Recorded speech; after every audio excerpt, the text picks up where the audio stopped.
Hi, everyone, and welcome back to The Manage Her, the podcast where we illuminate the invisible work women do every day and show how it translates into powerful, real-world leadership.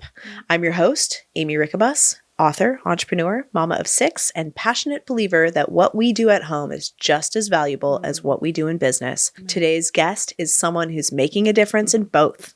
Heather Gerber is the founder of Guiding Our Days, a unique educational program that supports public charter independent study students with tutoring services and enrichment opportunities.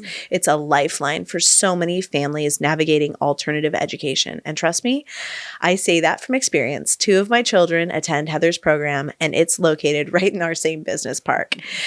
It's made homeschooling and working not only possible, but joyful. Heather is also a serial entrepreneur who previously ran a successful tanning business for 15 years. She knows what it takes to build something from the ground up, and she's turned her passion for service and community into a safe, nurturing, and empowering space for kids and parents alike. Today, we'll talk about what it takes to create values-driven business, how Heather balances motherhood and entrepreneurship, and why the future of education might look a lot more like community than classrooms. Let's get into it. Hi, Heather. Thanks for being here today. Yeah. So excited to be here. Oh, so happy to have you. You really are like quite the entrepreneur. We were just talking about how you're still running your tanning business. I am. It's not like it it's was like in the awesome beginning. though, Yeah. but it's a great little side hustle that supplements your life. It does. Yeah. I used to have a storefront. Yeah. But that door's closed and then Yeah. a different one's opened. Right. But it runs out of my home now. That's amazing. My husband built out my garage so I could have dinner cooking, laundry going, spray tanning, all the things at once. That's awesome. And I also didn't know that you were also a dental hygienist. Yes, that was for 20 years. Oh that my ended gosh. Just right after COVID. Nice. It changed dentistry. It really did. Significantly. Yeah, it really did. Yeah. Yeah. Well, I'm just so happy to have my kids in a place where they're safe and they're learning, and Indy could be at her level because, in traditional school, a 3-year-old can't go to TK. No, they can't. They're not. I can't believe she was 3 when she started, by the way. She was 3 when she started. She's not really 3, though. And I I'm know. Like, okay. I know. She wasn't. I know. She turned 4 in November. So it's, to see her blossom this year, she is reading and writing and drawing and loves it and math and all the things. And, in traditional school system, I wouldn't have been able to give her that kind of experience. That's true. Yes. She would have been held back. She would have been such in a preschool. small group too. Yeah. If she was in such a large group, right. She has such a big light to shine. She's and she gets to shine so bright in the small little learning environment. That is it's so She's true. everybody's favorite. She has a fan following, I have to say. I know, she's a character, that one. She is something else. I mean, for a child to be so excited about everything, even coming to pick up the dirty mess, she's like, okay, let's do it. Like, rub off on more, please. She's I think enthusiasm has always been my superpower. And I think she may have also picked up enthusiasm as one of her superpowers. I would definitely give you credit for that. Yes. Yeah. She's a doll. Well, we're very, very grateful, that there are. Daniel, though, too. My gosh. My Daniel is also there. Just finished 5th grade, finishing up 5th grade. Yes. And he is he's a real smart kid. He is, but he's more quiet and reserved. Yes. But let me tell you, he has a gift for public speaking. He turns on real quick. I believe I am beyond impressed with him. He's blown all his classmates out of the water too. Where they're like, Daniel, you are so good at that. You're so natural. And he's like, so humble about it. Like, okay. He's so cute. He basically was in TK when COVID hit. So he jumped he actually skipped most of kindergarten because he had already learned to read. Okay. And so he was doing a little program. One of our friends was running a little kindergarten out of her house, and he goes, Mom, I don't want to be with the babies anymore. I can read. I can read, he tells me. And I go, okay, we'll prove it. Yeah. And so he just shows me he can read. And I said, okay, the beginning of next semester, you're coming in, you'll be in 1st grade. And so he was in class. He was the youngest kid in class. And we went from 1st grade to 6th grade. And those kids had to do presentations. We did presentations on like Pompeii. We did, they had to memorize passages of like the Declaration of Independence and present it to us. And the presentations truly. Yeah. Are worth far more than just reading a book and writing down answers. I mean, yeah. And I think because he was jumped into that from such a young age, and watching kids perform at a much higher level. He's always been really at a higher level when it comes to reading, when it comes to his writing. I love the way he writes. Yes, I agree. His writing is so awesome. And he has a lot to share with his classmates. But he's undercover a little bit, and that's what I love about him. So he is undercover. He is a very, very quiet. He's so the very middle child. Right? And so classic. Yeah, he really is. Like, he flies under the radar all the time. I always forget about him. Every occasion. I'm really proud of him. He's an amazing human. Like, he really, really is. I've been trying to just give him extra love as, because you become more aware. You're like, oh, that kid needs extra love. Because he's like right because he's not going to demand that. No, he doesn't. No. He does not demand it at all. No, I can tell. I can see that. No, he just will hang back and get whatever there's left over. And it's so sad. Oh, sorry. I know. I love on your children so much. So I know we're here talking about other things, but I'm like, wait, we have to mention Daniel too. Boy. But as a serial entrepreneur and a mom, like, how do you balance your personal and professional identities over the years? Oh, it's a dance. It's a dance. Yeah. It's not always pretty. Totally. Sometimes I fantasized about, what would it be like to just be just an entrepreneur or just a mom? Right. Oh, I don't know. But it's just doing one. That might be too easy. I don't know. Because anything that is worth in life is hard. It's challenging. It will stretch you. It'll grow you. But I first say my identity comes from the Lord personally, not from my profession, which I think is hard for a lot of people. They identify themselves personally from their profession, right? Sure. And so that's been important for me to remember that my identity comes from the Lord first. Yeah. And that I can have these different professions. Yeah, absolutely. But to manage it all. So what was the question again? Yeah. I could go in so many different directions. No, just, it's just about balancing yourself. Balancing motherhood. I can't say I'm always balanced. Yeah. But I sure try. Because I think as moms, we're trying to be perfect all the time and do it all. And so giving ourselves that grace to not have it be perfect all the time. And sometimes there's been motherhood that's taken just the primary seat, or sometimes my business. It's not always been balanced perfectly. Sure, it's a dance. You're right. It's more of a dance. It's not a balance. Right. It's more about like finding a rhythm, we say. It's more about a rhythm, right? Exactly. Yeah, totally. Yeah. And sometimes it's easier and sometimes it's harder. Yes, most definitely. Depending on the phases that your kids and your businesses are going through. Definitely. Right? Yes. And how many businesses you're doing. That could add to it. Definitely. And you're doing so many.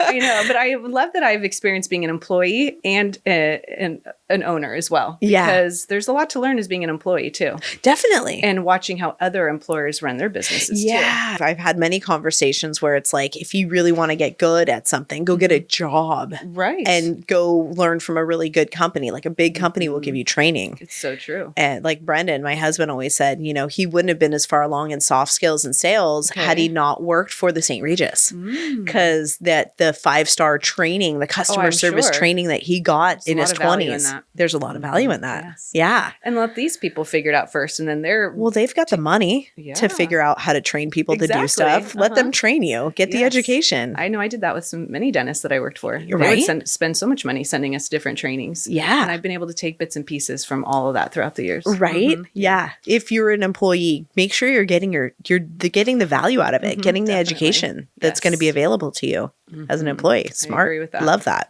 So cool. And learn from people's mistakes. Yes. Please. And your own. Learn from your own too. I mean, we do it. Naturally, we do that in business. Yeah, it's nice when you get to learn through someone else. Oh, definitely. Yeah, you're right. Through it necessarily yourself. Yeah, bigger. Yeah, when you're working at other dental offices, you got to see what worked and what didn't work. Looking and going, oh, okay. Note to self. Note to self. Maybe we don't do that. Yeah, exactly. Maybe we do a little more of that. I don't know. So many women think that they have to choose between motherhood and entrepreneurship. What has been your experience that has taught you about managing both? I know. I think that's a lie that we have to choose between both. Again, it comes back to also feeling like we have to do everything so perfectly. Right. But I do think that they can complement each other, that they don't have to compete. Right. And a lot of times it's intentional though. Yeah, you got to be intentional about it. But it's sometimes when you go in with the intention of this entrepreneurial project, this side hustle is going to give me more time to be with my kids. Yes. And I've learned sometimes that's actually the opposite too. Right. So what I've learned is that I need to create my business around my values. Let's talk about guiding our days. What inspired you to start the program, and how does it serve families in a way traditional schools might not? My spray tanning business was doing great. and could have never imagined being in education, first of all. I think I've told you before that if someone told me that that's what I'd be doing, I would laugh and just say, oh, sure. But my husband was diagnosed with cancer in 2015 and was running the tanning business, dental hygienist, and the whole world just changed completely because he had a major surgery and then he went through chemo for 1.5 years and was bedridden for almost 3 years. Wow. But with that change, I realized my time with my family is more important than ever. And I didn't want to be tied to a dental chair. I didn't want to be tied to spray tanning at a certain time. So I got into direct sales to kind of scale back to be there for my husband's chemo appointments, take care of him, had a toddler that was 3 years old at the time. I still was tanning and doing different things, but the shift happened there. And then when my youngest daughter was 2 years old, she had a vaccine injury. Oh. And that's when everything was really crystal clear, concrete, that we're going to be a homeschooling family. I would never give them another vaccine. My oldest daughter didn't have serious complications, but, dyslexia, I have one too. ADHD, there's a lot of different things. Some people believe that is a thing, and some people don't, and that's okay.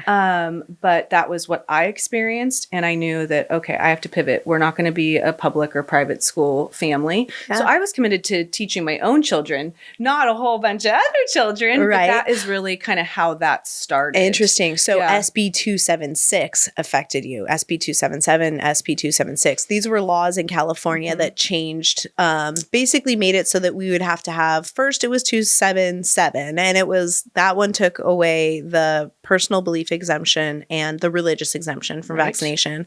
But they said they would leave our medical exemptions. But 2 years later, in 2019, they came for our medical exemptions. Exactly. And now children like ours who are medically fragile, you have to choose to potentially injure your child if you want your child to attend public or private school in the state of California. And so there are a lot of us that have switched into homeschooling because it is move out of state. Or move out of state. Those are your options. Yeah, exactly. Yeah, if you're not willing to put your child in danger, which most moms aren't. Right. I feel so sad for the moms that don't have a choice, that didn't figure out a way, that had to work. Or felt that they didn't have a choice. Yeah. But I think for all of us who were more creative and actually just big, huge, giant mama bears. I didn't realize that you were in the same boat. Everything was on track, and at 2 years, she had her DTaP vaccine, and that day she stopped making eye contact and stopped speaking. She just, I could say her name, she just would look right past me, and she didn't speak for 2 years. If you met her now, no one would ever know, but thank goodness to heavy metal detoxing and speech therapy and just a lot of intentional care, she's thriving and doing great. Wow. But that is how, it's not necessarily exactly how Guiding Your Day started, but it was a big shift into that direction. Yeah, because here you are, now you're homeschooling. Yes. And now in 20... But not just mine. Yeah, but now by 2020, you've got, now I think there are something like 50,000 children in the state of California that are basically barred from attending public and private school. Most of the children at my program have something along those lines. Yeah. So you're serving an underserved community, but a community, there's a need. Yeah. And there's still so many people that don't know that there's people like me out there, that they even have that choice. Yeah. I remember last summer, a mom just cried when she's like, I thought I didn't have any other choice. And that makes me sad to think that we've come so far in the homeschooling world, and that still there's moms that don't know about it. Yeah, it's true. Yeah, it's so true. Yes, you can homeschool your kids, But if you work full time, then you think, well, how is that possible? Right. But it's by finding programs like these. Exactly. There are programs out there in your community, multiple. We have multiple. We do programs in this area. Growing, and I'm so excited. I think it's great. Everyone needs a home, and it serves. All these programs can serve. Yeah, there's an abundance of people and families that are in need of this type of program. Well, and then the money's the other factor. So if moms need to work, they're like, well, how am I going to homeschool, or how do I pay for such an expensive program? Maybe they can't afford that, but then it's like, oh, but you can use your charter funds. So we are allowed, basically, we can tap into some of the funds that our children would have had access to had they been able to go to public school. Correct. It's not as much. Oh, no, they're keeping a good Yeah, track of because that. I believe we pay in taxes $13,000 I was per around year. 15,000 Yeah. that we should, I think, That we should be getting, but we get about 4,000 a year. Yeah. Where does it all go? I don't know. I know they've been trying to push a bill through in Sacramento that would give us the full amount of money, because it really would, if we had the full amount of money to school our children, it would be life-changing. It'd be life-changing, because we're all supplementing our funds to get our kids educated and but we're making progress. Okay. Yeah, we are. We are making progress, and definitely. More and more parents are learning about it.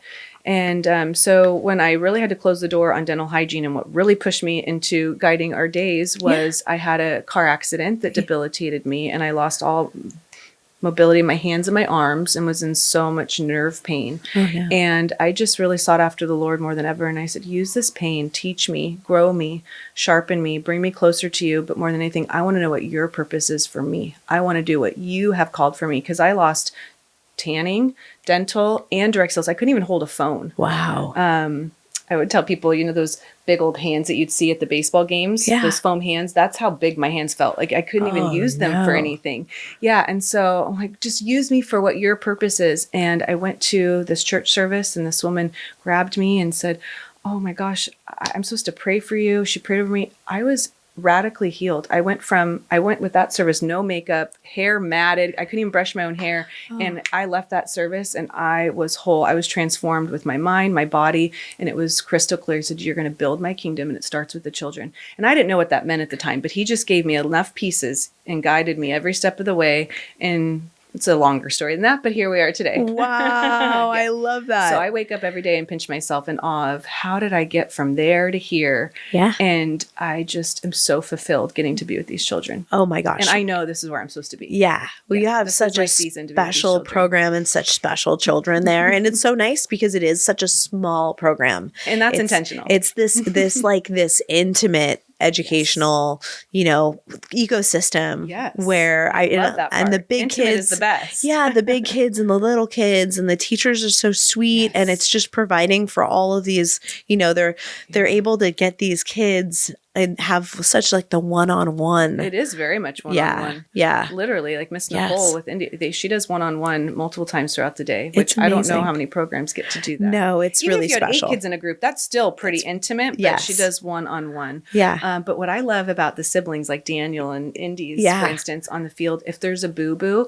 she needs her big brother and he's right there. Or, Danny, come push me on the swing. So he'll break away from being with the older boys playing football and then go give her a moment and push her on the swings. And it's just, there's so many siblings in there from TK all the way to 8th grade. Yeah. It's just one big family. It's big brothers, little sisters. It's way more tribal. It's more, it feels more like how we were supposed to be doing this. Yes, I agree. How we're supposed to be raising our children. Or how it is when back in the day when you could put your kids out on the street. I know your neighborhood you can't. You still can in my neighborhood. I don't know about my neighborhood. But that's how it was when we were growing up. Yeah. It's really, really sweet. It's very special. What makes the model unique, and why do you think that this is growing in popularity? Because it really is. I think people are waking up. Yeah. And realizing that maybe these school systems don't have the best intentions for our children. Yeah. And that there's other options. So I think parents are waking up to that. Yeah.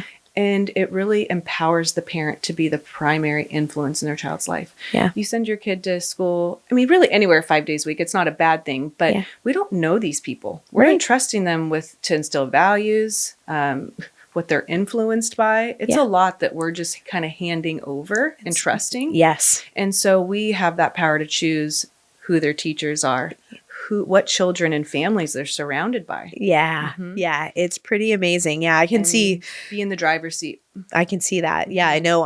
That's one of the things that someone was talking about it yesterday, that the public schools are not growing, that they're actually shrinking. They really are. They're shrinking. Changing their models. I heard some that are going to be doing 3 days a week. Wow. And 2 days at home. And that's pretty big for the public schools that they're having to do that. Very big. They're having to modify. Get on board it's basically get on board or shut down. Yeah, because now people are demanding a different type of learning styles. They're like, hey, why aren't you guys doing it? Why can't we have that? Yeah, totally. Because you can learn what you need to learn in 3 days. We do it. We sure do. Yeah, because there's a lot more to learn just in a classroom. Yeah. Hey, I want my kids to know how to do some laundry too. Oh, heck yeah. Yeah. Yeah, definitely. Yeah. Oh, yeah. Grow absolutely. Oh, yes. Yes. Yeah, I know. Yeah. Indy's at farm school on Mondays. And she comes home every week with another little plant for me to put in her sheet that she puts in her garden. And that garden is blooming. Is it really? Everything she plants grows. I don't know how she does it. So I certainly can't do it right now. Well, it's pretty cute. In their class, they were growing grass. Oh, it's pretty exciting. They're like all very thrilled about this grass growing. But then Ms. Nicole went out to water it one day and it looked like someone took scissors and like chopped it all. Oh no. I know. And we're trying to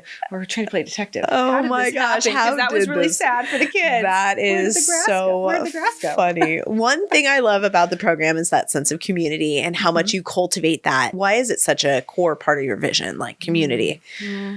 There's a lot of places we can drop off. Right? Yeah. Yeah. I think through all the seasons in life I've gone through, the challenging times, I learned that we really need each other. We're not supposed to go through this alone. Right.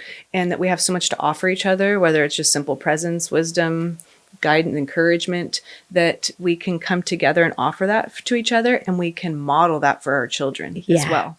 Yeah. So just intentional and essential, really. Yeah. I love that. Create that. Yeah. So we have a lot of different events. Like I even threw the Father's Day event. I was like, let's not leave out these homeschool dads that are rad. That was because they're involved. Yeah. They're doing some hard stuff too, not just the moms. Yeah. Father's Day in May.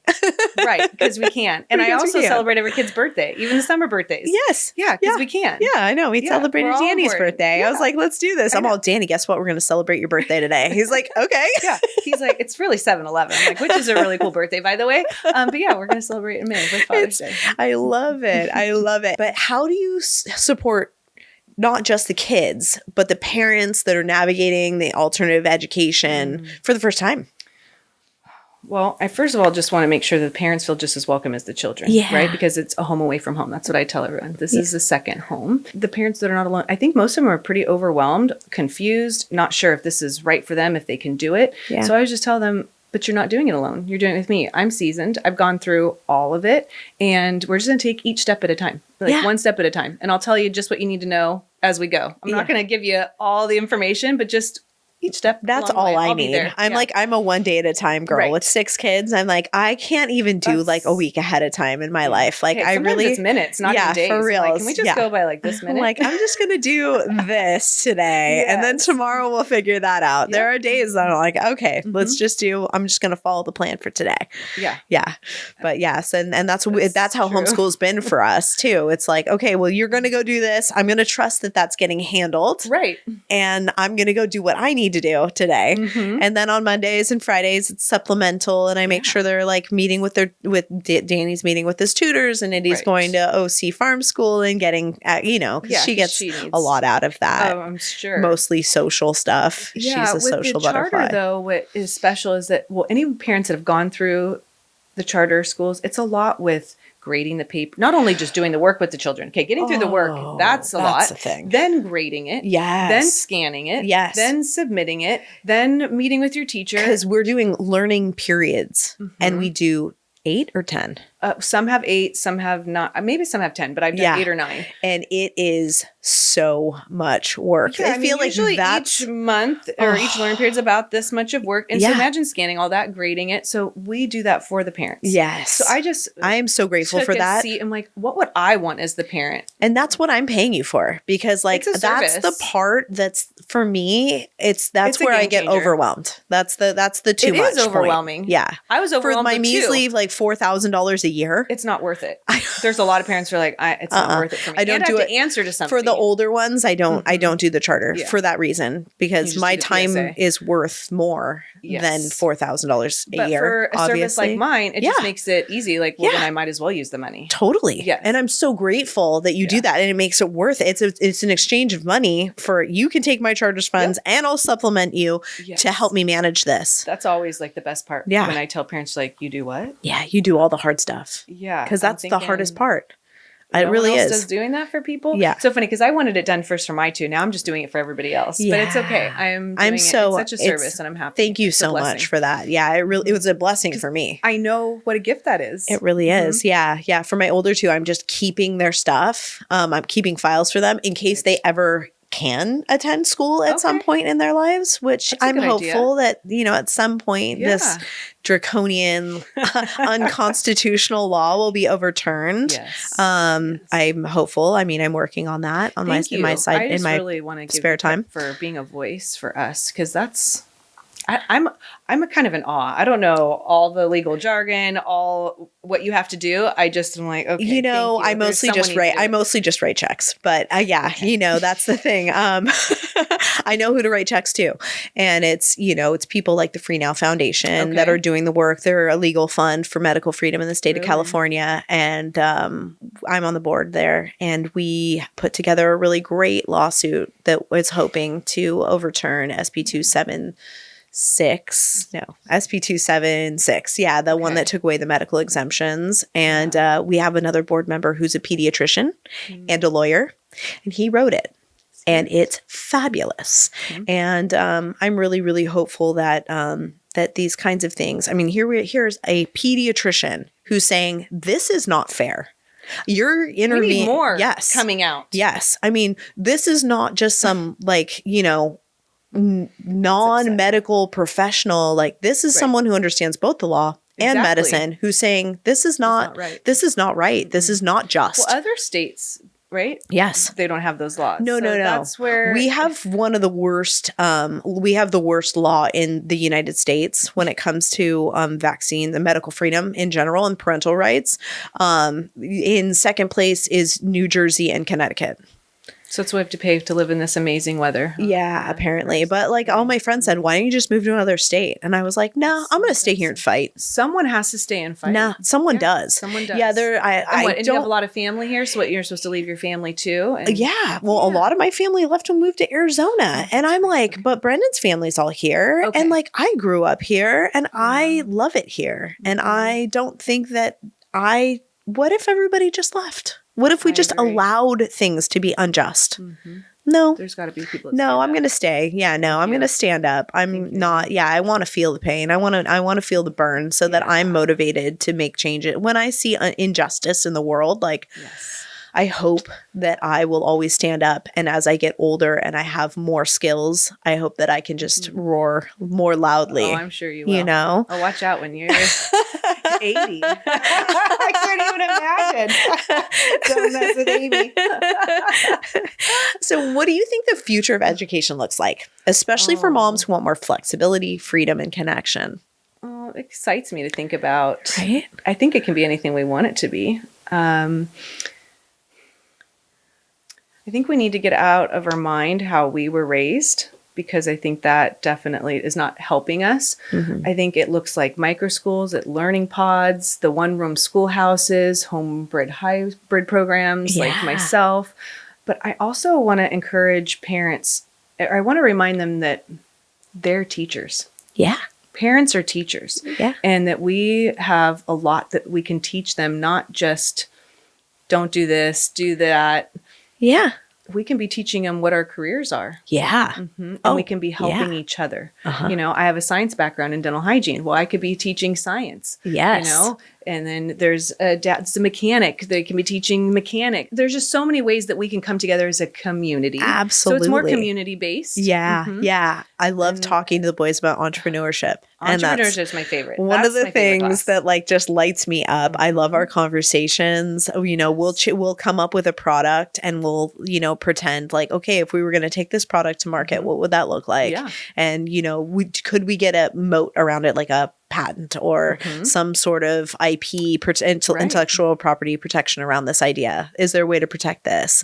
And actually we've gone so far as to search. We actually had a great idea and we had my mom do a patent search on it, and somebody already had a patent on it. They're not doing anything with it. So we're watching it. And I told the boys, even if the patents only last 7 years. So by the time Gabriel turns 20, it could be up and he could run with it. So keep thinking about it. Keep thinking about how you're going to take it to market. I think that's probably one of the most important classes that we can teach is entrepreneurship. Yes. When I was teaching at another program, what created my following to Opening Guiding Our Days was the entrepreneurship program. I couldn't teach enough of those. And students were making money Yeah. while they were in class. They would leave with cash in their pocket at the end of the semester. They were so empowered. Yeah. Like it's not a bad thing to go work for somebody. It's not. But I want you to know there's other options too. Yeah. And you can be a creator and a builder, an inventor. Yeah. And change really anything that you want. Yeah, totally. It's just a nice, I feel like entrepreneurship is just this like skill that could save you at any moment in your life, because you never know when maybe you have a great job. Maybe you go to some great college and you get a fantastic job and one day you get laid off. True. You know what I mean? And multiple streams of income is important. So you could be doing simultaneously. A hustle. Yeah. Side hustles. Have multiple streams of income. Yeah. It's not a bad thing. Yeah. I mean, there's just, I grew up in an entrepreneur house, and it was just, there was never a doubt in my mind that that was what I was going to do. But I didn't know what I was going to do. Every kid does grow up in a house like that. Yeah. Right. So having a teacher too, to show them that, I think is important as well. Oh, it's so fun. So I love that you grew up in that. I didn't grow up with entrepreneurs really. Oh my. So I did. When I give them all my big ideas, everyone's like, that's a lot. Like, you're going to do that? I'm like, watch me. Watch me. Anyone doubts me, that just fuels me more. Me too. I mean, it's like, actually, you really just got me going. I kind of love it. Please tell me I can't do it. Oh, please, won't you please tell me it's not possible? Right? I love that. Go right ahead. It really is going to get done. Yeah, it's going to really get done, and it's going to get done quick. And it's wild. Yeah. Heather, thank you so much for sharing your story and your heart and your vision. You are proof that leadership can look like a classroom, a front desk, a hallway filled with happy kids, and that true entrepreneurship is really about serving others with intention. To everyone listening, whether you're juggling work or homeschooling or dreaming up your next chapter, I hope Heather's journey inspires you to create something that meets a real need, fills a real gap, and builds real community. You can learn more about Heather and Guiding Our Days in our show notes. And if you haven't yet, grab a copy of The Manage Her, now available on Amazon, where we explore how women like Heather are redefining what leadership, motherhood, and business really look like. Until next time, keep managing her and keep managing you.